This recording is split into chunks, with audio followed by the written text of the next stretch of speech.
Hello everyone, my name is Nathan Pinder. This is going to be my final project presentation. I'm doing it by myself. There were some special circumstances that allowed me to, um, perform this presentation solo. Um, and so this will just be another persuasive presentation, my last one. I was told to do it on a social or ethical topic, and so the one that I wanted to talk about is whether or not marijuana should be legalized or not. Um, I've thought about this for a long time now, and it has like some personal relevance to me, um, just based on some experience that I had a few years ago when I served a church mission in Jamaica. I came across a lot of people who either had marijuana addictions or would smoke it recreationally, as it is legal there. And so, I mean, the island kind of has a stereotype for that kind of stuff, so no surprise there. But I even took the liberty of just bringing this as a little memento from my time there. The leaf itself isn't actually what you smoke; it's a bud, or a flower rather, on the stem of the plant. So, yeah, I was able to take that home. Just kind of a funny souvenir that I thought was kind of cool and kind of funny. But so it does have some personal relevance to me. Um, and as I mentioned before, I've been thinking about it for a few years.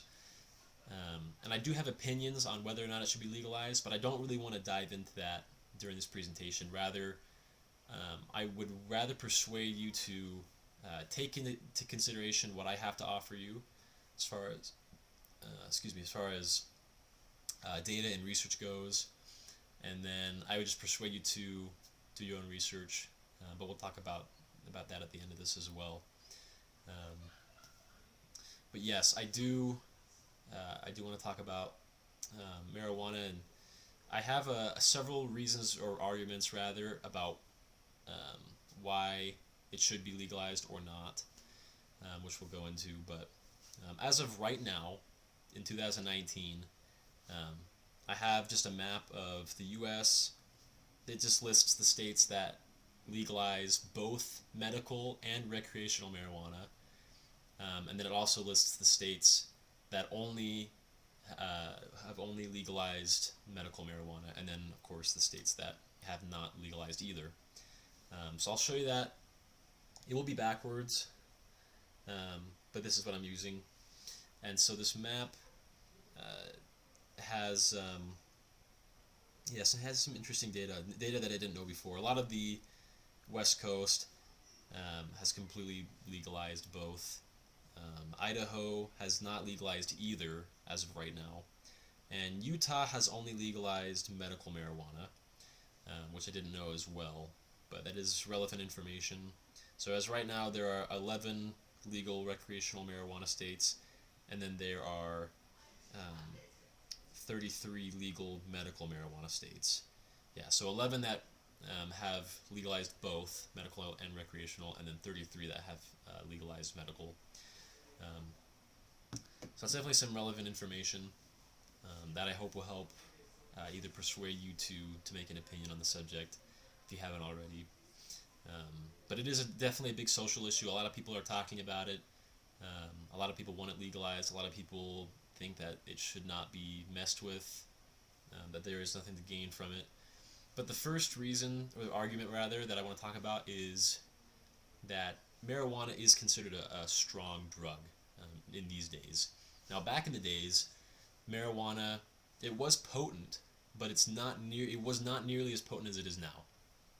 And the reason why that is because of prohibition. And prohibition is simply forbidding something from being used by law. And so by law, something is made illegal. That's prohibition. Back in the days, in the old days, this happened with alcohol. And what happened was after there was prohibition on it, manufacturers would make what's called strong or hard liquor. And so consumers basically only had two choices. They could either buy a drink that they didn't want, or they had to buy this harder, stronger alcohol that would make them more drunk than they had previously desired to. And so similarly, in these days with marijuana,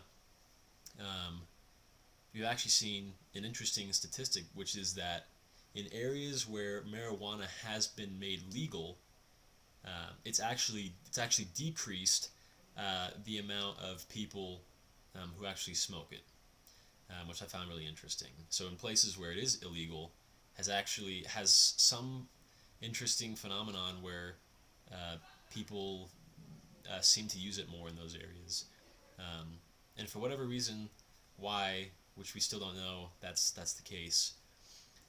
But I thought that was an interesting point of data. So, but it is in these days considered a strong drug, which leads me to the next one, which is that it is a gateway drug.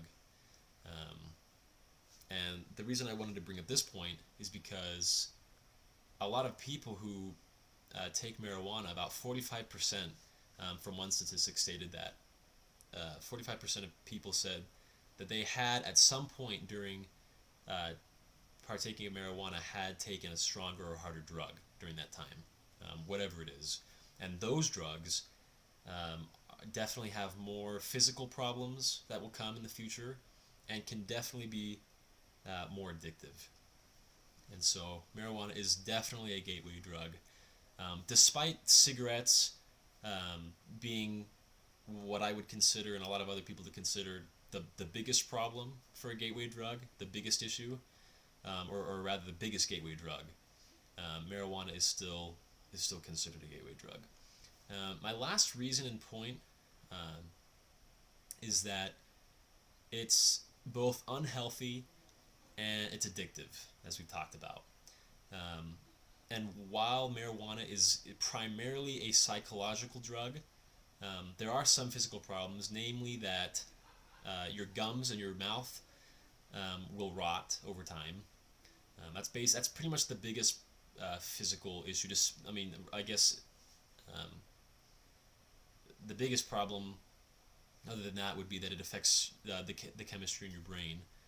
Um, there's a chemical in marijuana called THC, tetrahydrocannabinol. Now that's what's addictive. That's the addictive substance in there, which basically just changes the chemistry in your brain to um, fire off more signals from neurons in your brain.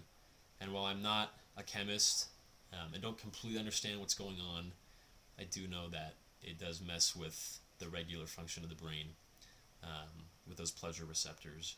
And so it is addictive. 1 in 10 people will become addicted to marijuana when they smoke it the first time. In contrast to that, 32% of people who smoke cigarettes for the first time will become addicted. So it's an interesting difference there, but it's still high. Um, it's still a high chance to become addicted to it, and so these are the reasons that I just laid out for you guys. Just take into consideration what I've brought up on the table. Do your own research as well. I think this is an interesting subject, and it's definitely relevant in our days. Um, it's kind of hard to. There's not a ton of research just because it's not legal everywhere. So it's hard to find money to fund projects. But the most we can do is research this and have an opinion on it.